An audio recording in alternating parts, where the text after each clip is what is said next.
Please welcome on Alan Dershowitz. Alan, welcome to the program. Well, thanks. But, I also represented Bill Clinton and Ted Kennedy. I represented Natan Sharansky. Half of my cases have been pro bono for poor people who couldn't afford to have a lawyer. So I've had a very full career, but it hasn't just been for bad guys. Of course.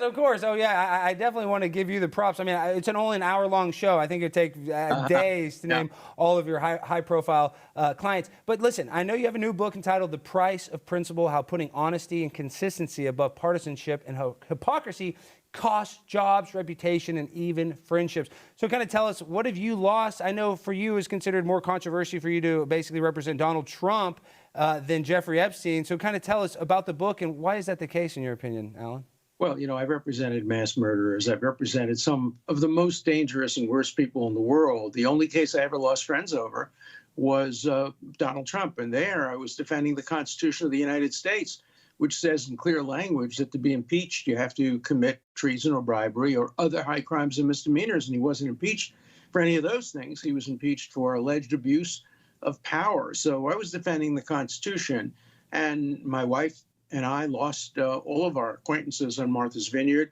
Caroline Kennedy, the ambassador, the daughter of the president, the ambassador to Australia, looked at me once at a dinner party and said, if I knew you had been invited, I wouldn't have come.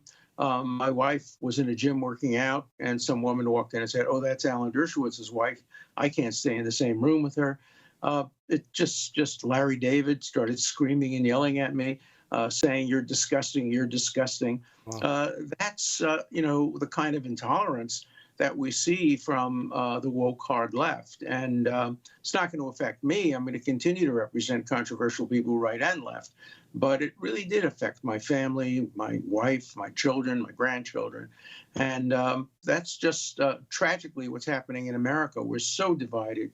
We're so partisan. You just have to pick sides. And that's just not right.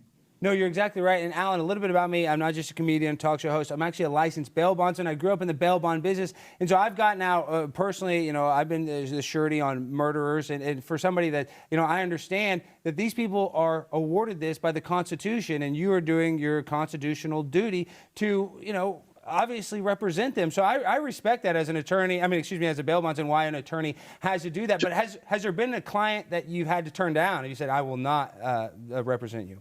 Yeah, I turned down Radovan Karadzic, the head of the Bosnian Serbs, because he was a fugitive. And I don't represent fugitives. I operate within the legal system, not outside the legal system. Also, I generally represent people only once. I don't want to become a kind of consigliere to a criminal or a crime family. So I do have rules. But I did represent a neo-Nazi for a brief period of time. He was denied admission to the bar because of his political beliefs. I found his political beliefs reprehensible. If he had been run over by a truck, I would not have shed a tear. But I felt that the First Amendment had to be defended. So I won't turn somebody down because of the alleged crimes that they're accused of.